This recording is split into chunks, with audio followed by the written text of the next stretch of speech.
enigmático, surgiu um estilo de vida de certo modo desconhecido. Habitações misteriosas, criaturas já desaparecidas e seres que alcançavam centenas de anos de vida erguiam-se como gigantes na Terra.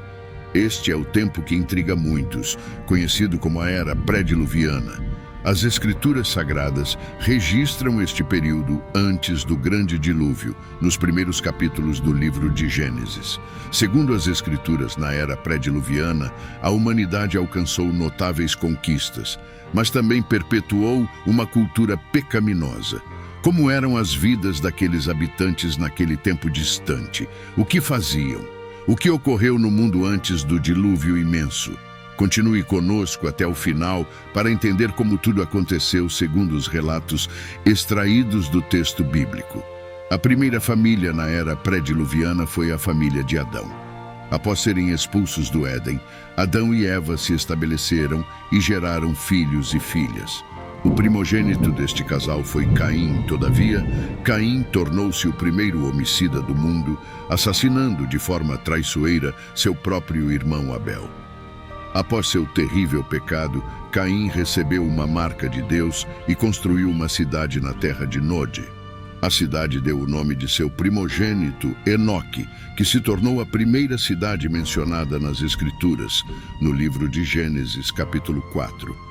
Diferentemente do que algumas teorias não baseadas nas Sagradas Escrituras afirmam, a Bíblia explica claramente que o homem foi criado por Deus como um ser racional e moralmente capaz.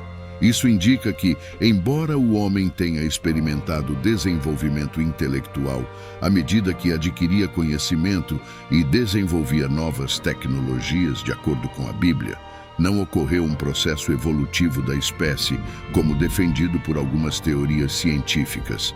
Isso se torna evidente ao observarmos os relatos bíblicos do período pré-diluviano.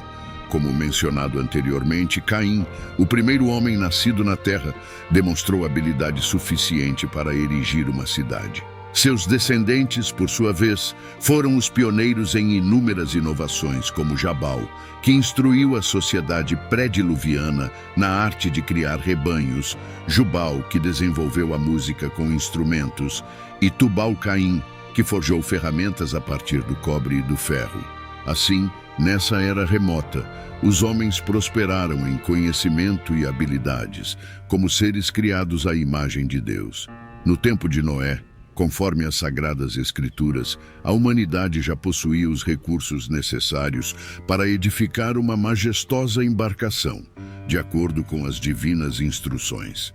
A Bíblia narra que, embora escassa em detalhes quanto a esse período, é evidente que na era pré-diluviana um notável progresso tecnológico e cultural se efervescia.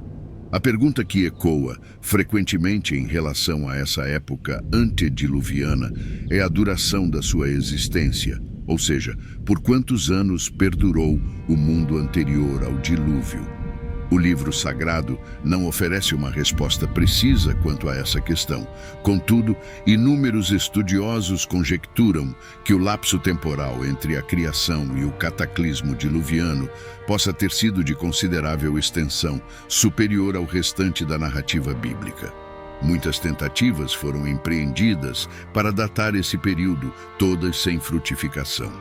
De fato, o único registro que insinua um lapso temporal nesse sentido é encontrado na genealogia consignada no capítulo 5 do livro de Gênesis.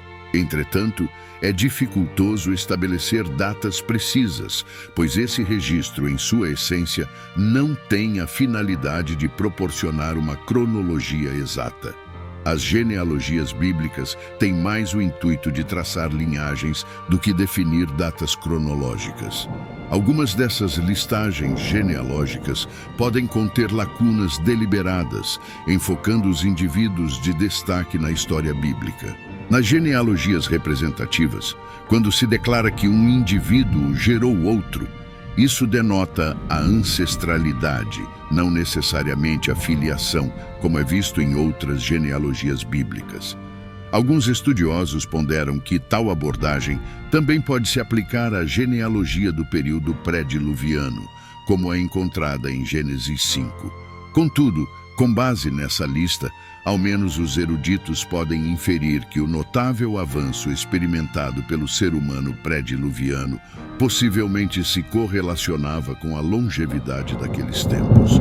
Naquela era remota, apenas uma língua prevalecia, e Deus permitiu que os seres humanos vivessem centenas de anos.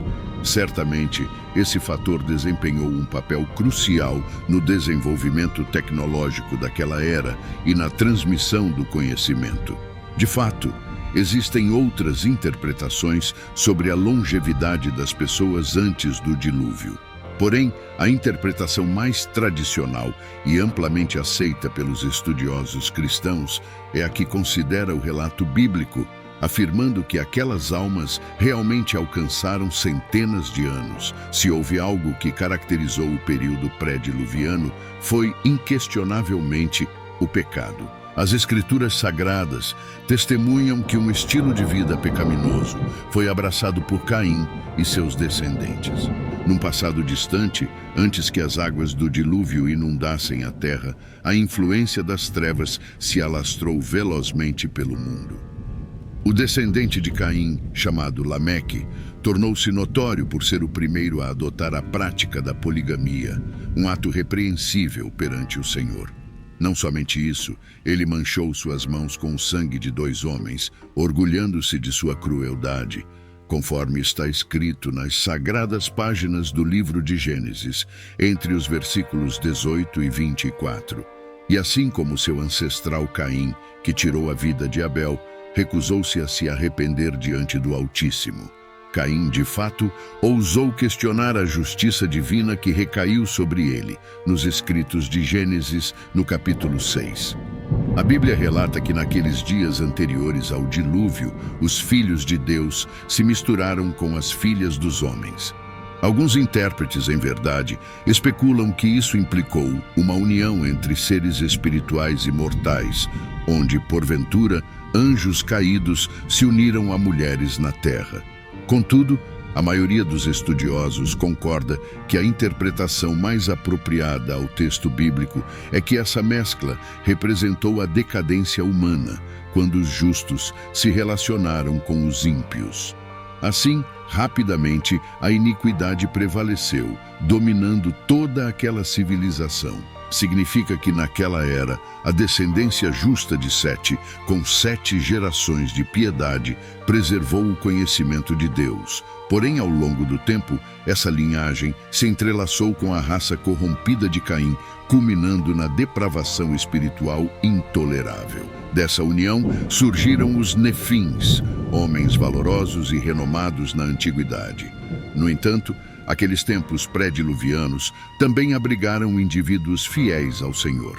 Abel, irmão de Caim, o primeiro mártir, perdurou como um exemplo de fé, sendo lembrado até os dias do Novo Testamento. Enoque, por sua vez, desfrutou de uma proximidade tão íntima com Deus que foi transladado, evitando a morte. Por fim, naquele contexto, nasceu, cresceu e se desenvolveu o homem chamado Noé. Contudo, nos últimos anos do período anterior ao dilúvio, Noé se destacou como uma notável exceção, mantendo sua fidelidade ao Senhor. O livro sagrado narra que a família de Noé foi a única poupada, pois Deus, com sua infinita paciência, julgou insuportável a degradação generalizada daquela civilização. Assim, chegou o término da era, quando a ira divina foi derramada e a terra foi consumida pelo dilúvio. O mal estava tão arraigado que Deus, através do arrependimento, expressou seu descontentamento com a humanidade. No Novo Testamento, o apóstolo Pedro descreveu o fim daqueles dias como a perdição do mundo, submerso pelas águas do dilúvio. Tudo isso, meus irmãos, é um alerta para nós, pois, como profetizado pelo Senhor Jesus Cristo nos dias finais desta era, o estilo de vida pré-diluviano ressurgirá. Cada um seguirá sua própria vontade, seus próprios desejos, banquetear-se-á e celebrar-se-á, entregando-se a paixões mundanas. Contudo, estarão tão imersos em suas buscas terrenas que não ouvirão o chamado divino ao arrependimento. Assim como na geração anterior ao dilúvio, só despertarão para a realidade quando o juízo divino descer, sem chance de retroceder. Da mesma forma que as águas do dilúvio levaram os ímpios nos dias antigos, nos tempos vindouros, os impenitentes serão removidos da face da terra pela justiça de Deus. Compartilhem conosco os vossos pensamentos acerca do mundo que existia antes do dilúvio. E se apreciaram esta mensagem, inscrevam-se neste canal, caso ainda não o tenham feito. E se desejam aprofundar-se no conhecimento bíblico, clique nesse vídeo que aparece na tela, que temos mais uma mensagem, que com certeza merece a sua atenção. Fique com Deus e te espero no próximo vídeo.